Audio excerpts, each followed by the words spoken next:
Meat curry.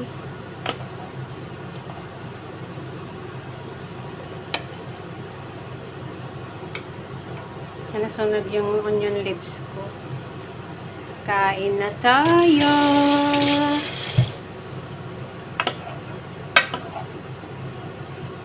Ang aking ulam.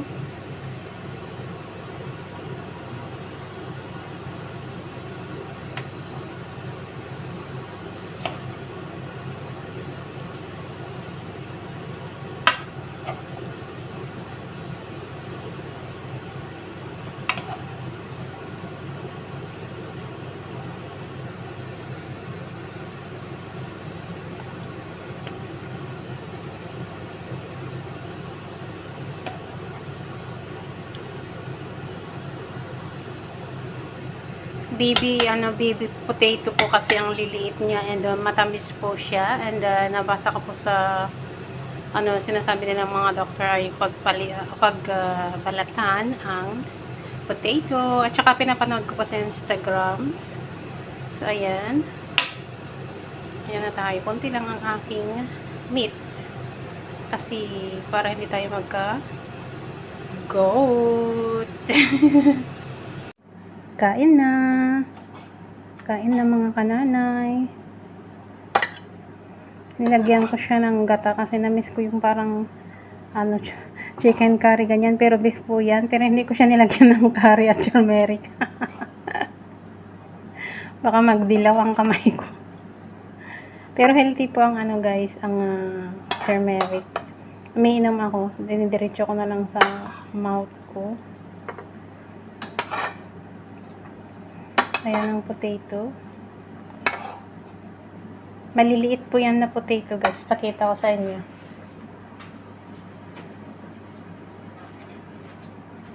Mga ganito sila. Matatamis. Kain na po tayo. Ay. May gata siya.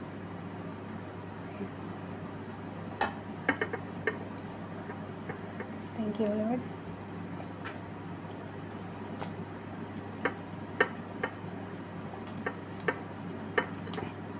Yung mga maliliit na potato pala guys, yung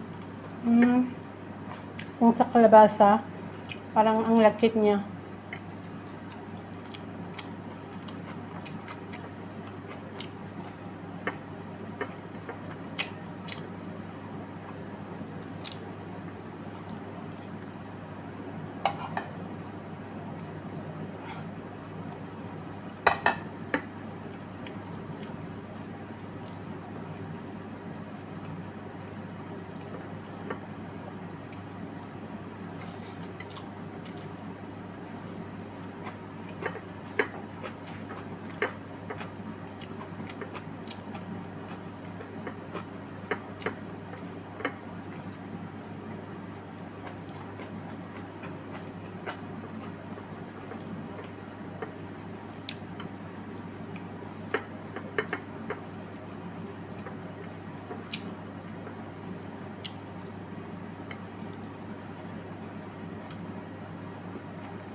Init.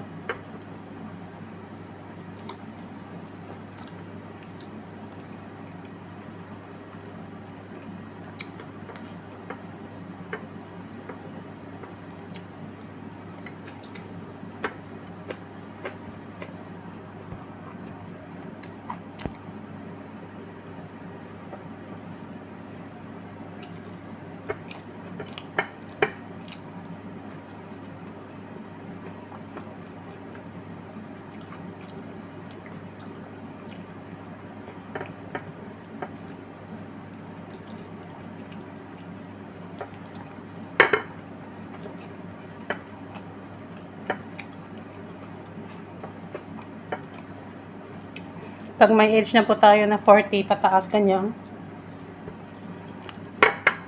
Basta nag-40 na. Mag-ingat tayo sa karne kasi paano hindi tayo magkago.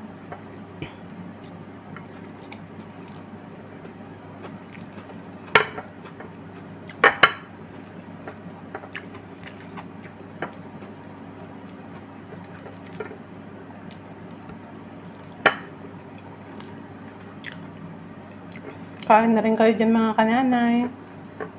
Pag nagpapagutom. Food is life.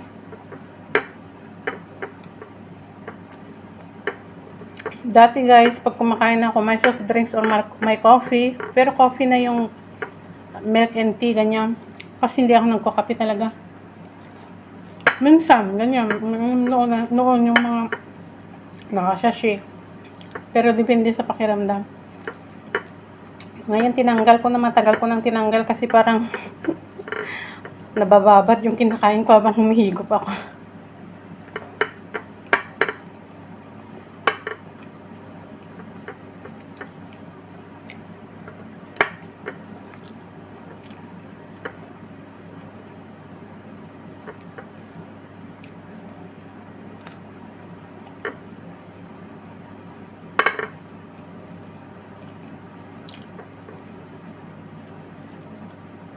Ang bell pepper dito sa bahay, yung capsicum, kinakain lang yan na hilaw.